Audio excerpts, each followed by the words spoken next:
What a weekend! The Trading Post Perth Challenge was an outstanding success. New facilities and mega racing. The V8 visit to the Wild West had us all cheering. Today on V8 Extra, Aaron Noonan chats to Ford Performance Racing boss Tim Edwards about their brilliant championship start. Mark Larkham drops into Stone Brothers Racing for their viewpoint on the Race 9 safety car issue. And we meet Michael Patrizzi after his fantastic drive last Sunday. That's all ahead today on V8 Extra. Yes, hi everybody. Welcome again to V8 Extra. Great to have your company today. The Trading Post Perth Challenge last weekend. What a ripper race meeting. Had it all. Our 35th visit to Western Australia. Of course, the WA government pumping in $15 million to the venue. They did a great job and we had it all. We had a bit of weather, some strategy chat, tyres, a bit of controversy and some great racing. Garth comes along trying to find his spot on the grid, which ruins the side of car number 5. As Tander and Bright slug it out at the front. And Bright prevails. Oh, he's gone. And Davison's in there as well.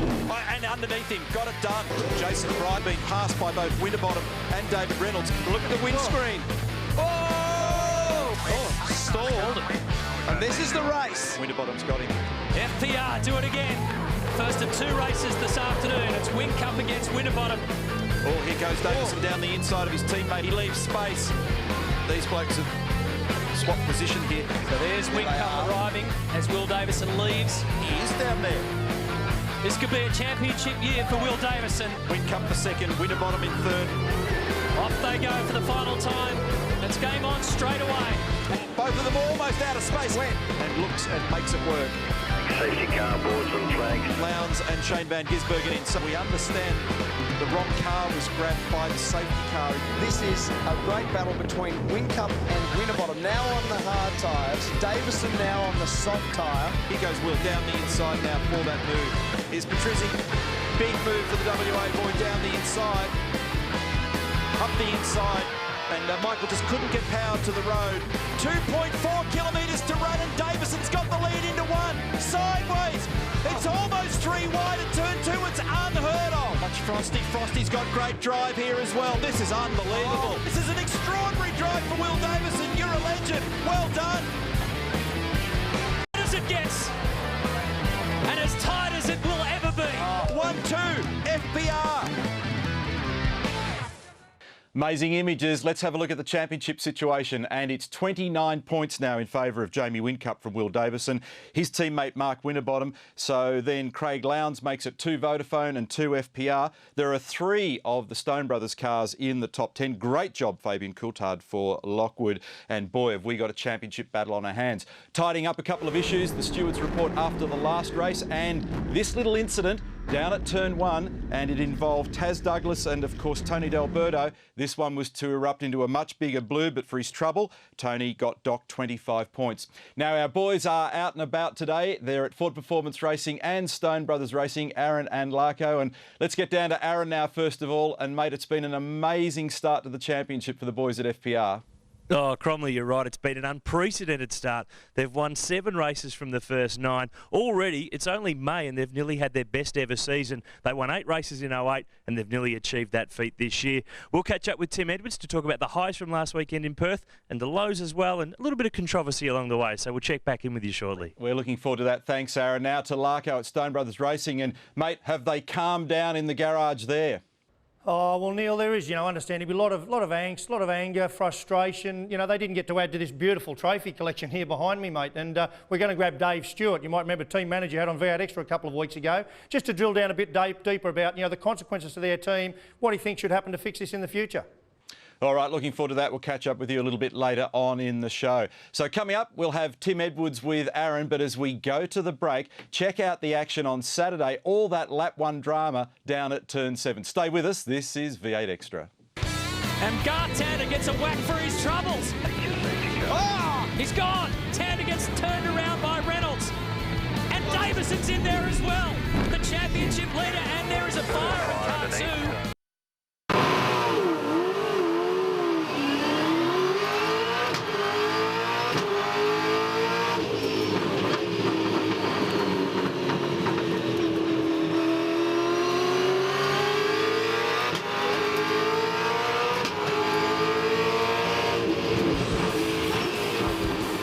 How was that start for race number 9 on Sunday for Mark Winterbottom off the second row of the grid? Scythe through the pack, side by side with Jamie Whincup there into turn 1. It was great stuff. Welcome back to V8 Extra. Well, as we said at the top of the show, the boys are out and about today. First of all, down at Ford Performance Racing, Aaron Noonan joins us, and the FPR boys are off to a ripper start, Noons. Oh, Cromley, ripper probably doesn't really justify it, does it? But they were dominant last weekend. A clean sweep at the Trading Post Perth Challenge. We've checked in at FPR. We should check in with the main man, team principal, Tim Edwards. And can you believe the start to this season? If we'd told you this at the start of the year, would you have believed us? Look, probably not. I mean, we finished last year pretty strong, but and we expected to be quick this year. But to win that many races in this short space of time, it surprised us. When we talk about cultures and vibes around race teams, clearly there's engineering focus in making the cars fast on a racetrack, but I get the vibe around the garage that this is the best it's been in a long time. Yeah, and I think, it's not one thing. We didn't find the silver bullet to make the cars go faster, and there's so many things that have combined. They talk about the stars aligning, and everybody. I talked to somebody just after the Grand Prix, and I was saying at 6 o'clock on the Friday morning of the AGP, the whole pit crew were in the gym. And now that wasn't me asking him to be there. I pay for a trainer to work with them 1 day a week, but they've taken upon themselves to, 3 or 4 days a week. They're all working out or running around a park. So, it's just everybody's going that extra bit. The team's in a position it's never been in before. 2 drivers who are essentially fighting for the championship, clearly with the other blokes from Brisbane. How do you manage that? I've discussed this with you over the course of the year. This is something that you've never had to do with this team, but now you have to. It becomes a factor, particularly late in the year. Oh, look, it's a challenge. They both want to win the championship, and at this point in time, they're both driving smart, and that's all I can ask from them at the moment. There's no way we're going to talk about team orders or anything. In fact, we're probably hurting ourselves in some way because they're robbing points off each other, and that's allowing Jamie to just have that little gap over them. But look, we'll see how the season pans out. But at the moment, I think, they're both going to be there come that weekend in December, fighting for the championship. How's the heart rate? Did it come down Sunday night after Perth? That was an amazing finish. I shudder to think what the footage is like from our garage in that last lap. I know it wasn't shown on the telecast, but I'm aware there was a camera there poked at us because there was a lot of jumping up and down and screaming, and I think I probably aged 10 years, but it was fantastic. I mean, it doesn't matter whether you're a Ford or a Holden fan, to see a last lap like that, that's just fantastic. Hey boys, I just want to jump in there because it was buried at the back end of the telecast. Some people didn't hear it, and that stoush down into the last corner. There was a clip that we picked up on from Mark Dutton at Team Vodafone. Let's listen to this. Ready, mate, great driving. Get them the last corner. Get them or have them off. Both of them. Well, Aaron, what's Tim reckon about that? Well, I may as well ask him, and I. Tim, that comment, did it really irk you? Do you take it like water off a duck's back? Well, it was certainly an interesting. If I was watching a footy match and I heard the coach say to the players, go out and win or break their legs, I'd be a little bit shocked. So, it's look, I mean, we all want to see passion in the sport, and that was clearly a high level of passion combined with frustration and irritation and everything else going on. I think they went into that last lap thinking they were going to win, and they well and truly came off second best. Do we read into that FPR has got under Team Vodafone's skin? Oh, I'll let somebody else make that decision. Give me something. Oh, look, I mean, we're still smiling about it. We came away with first and second. They were clearly irked about it. You could see by their attitudes when Jamie was on the podium, there wasn't much celebrating going on. So there's clearly a high level of frustration going on up there, and long may it continue. I've got a funny feeling, Cromley, that this is going to go right the way to the Sydney Telstra 500 in December with FPR taking on 888. It's bound to be a cracker. Thanks, boys. Tim Edwards down there at Ford Performance Racing with Aaron Noonan. Certainly plenty of feeling out there amongst the top teams at the moment. All of us V8 supercar fans. We'll take a break on V8 Extra. When we come back, we're going to unravel the safety car issue from race number 9. Stay with us.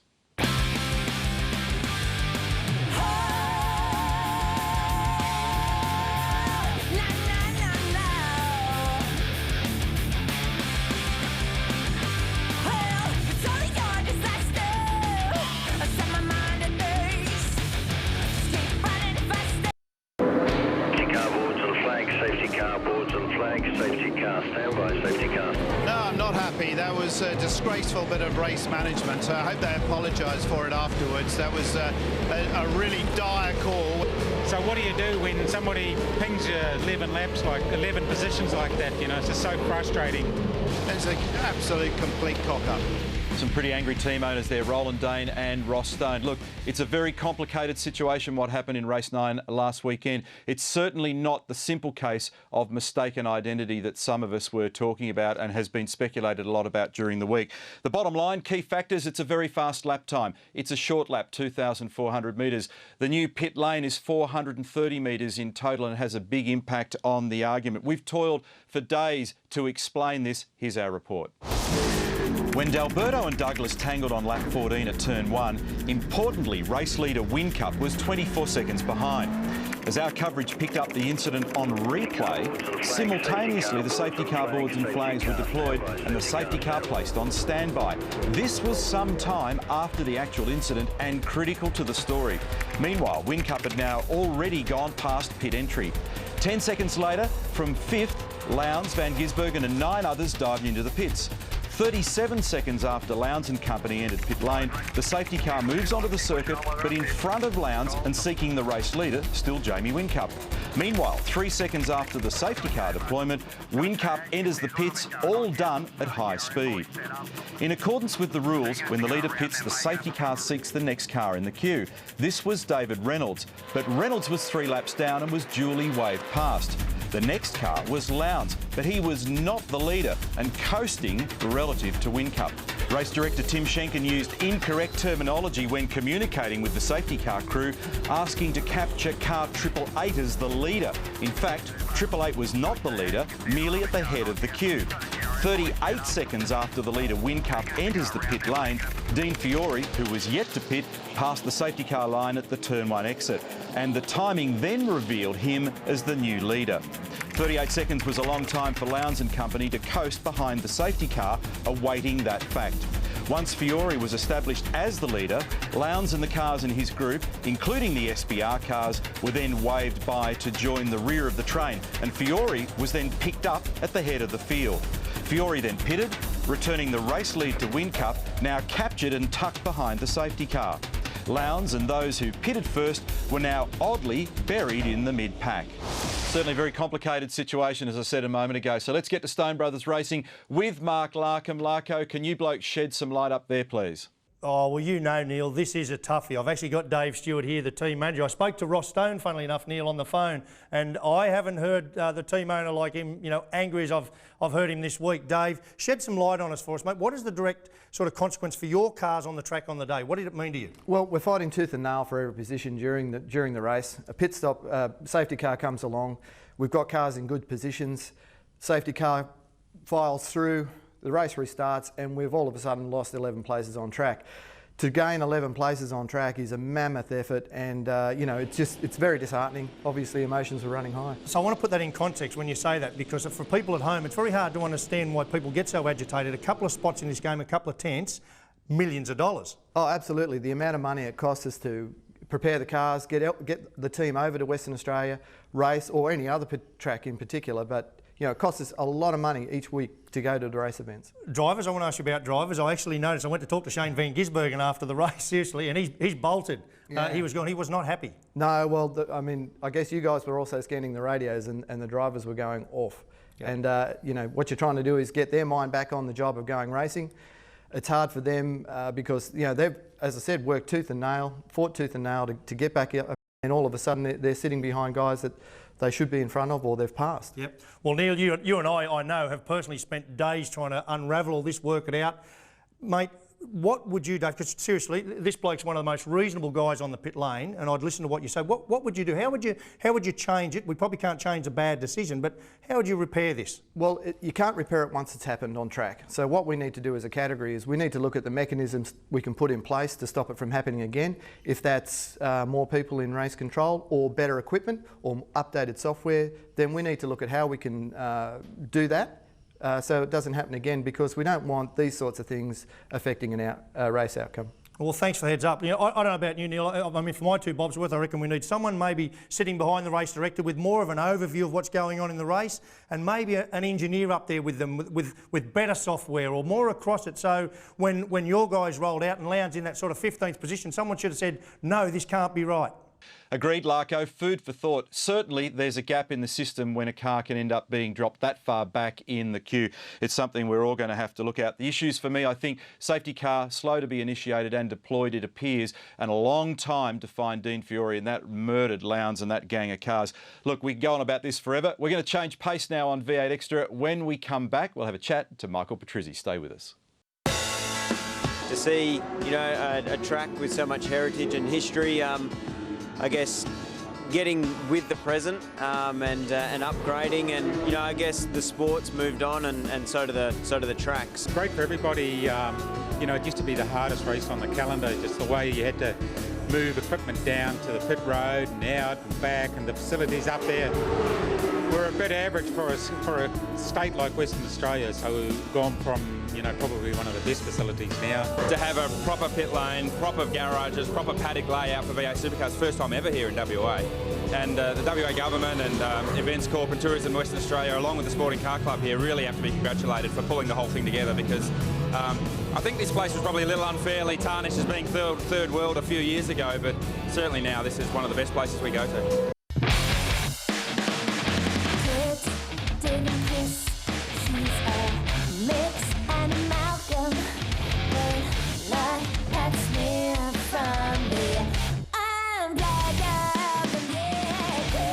Yes, our next stop next weekend, the Phillip Island 300. Looking forward to that one. It is a great racing track. Well, last weekend, career best 5th placing in race number 9, Michael Patrizzi. Larko caught up with him earlier this week. So firstly, Michael Patrizzi, welcome to V8 Extra. Mate, let's get straight into it. Fantastic form at Perth on the weekend.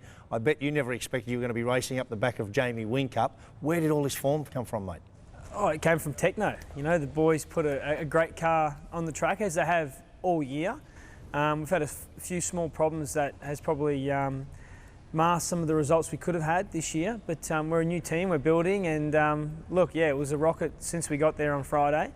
I actually had an argument with my engineer on Friday, the last practice session, because our wet tyres were gone, and we had to put some decent tyres on to prove that we could do a good job, and the car was 2.5 seconds a lap faster on the better tyres. So once we were there, we're on fire, and that's how it all happened. Amazingly, not a lot of people know a lot about you now. You've done, I think, around 34 events in total over a couple of stints.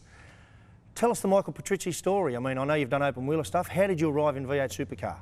I never had an interest in V8 Supercars. I know it might be a bit arrogant to say that, but I was wholly focused on what Ayrton Senna did and Formula One. You know, I was a big Formula One open wheeler goal, and I went to Europe racing karts as a professional. I got second in the world, and I stayed over there for a year with the factory team. I got a contract with BMW Motorsport, and they paid for my racing for nearly 2 seasons. I went to Formula 3, where 6 of those guys I raced against from Formula 1 now. And Jim Morton came along and said, "Hey, come back to V8 Supercars if you want a job." And I came back. That was the last time I spoke to you, I think, 2009 or something like that, 2008. And look, it went from there. Now the curly one, mate. From last time to this time around, I like the way you're going about it. You seem to be more humbled, maybe, more measured, a little bit more respect for the process. It's a tough gig, I know. You get older. I'm married now. I'm not the young hotshot I was, but, you know, it was a tough school. Yeah, marriage will do that to you. Yeah, exactly. And do a lot of other things to you too. Look, I was a young hotshot I was, you know. I raced against, like I said, 6 guys in Formula 1 now. It was tough. You know, you had to be very aggressive. You had to be very confident in yourself, otherwise you get left behind. And now I probably went about it the wrong way. You know, I'll be honest with myself, and now I understand I need to make, this is my job. You know, I need to put bread and butter on the table, and I need to change a few things, and I think I have this year.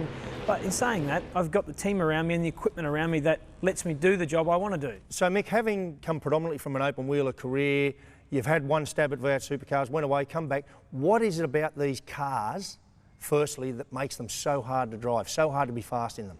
I think it's the feel. You know, you don't get a lot of feedback through the tyre, the black stuff that's in these cars. I mean, I know Dunlop's a big supporter of the championship, but the Dunlop tyre we use, compared to stuff that I use in the open wheel, you don't get a lot of feel, and that was the most difficult thing I found at the start. The soft tyre now gives you that feel, gives you more feel.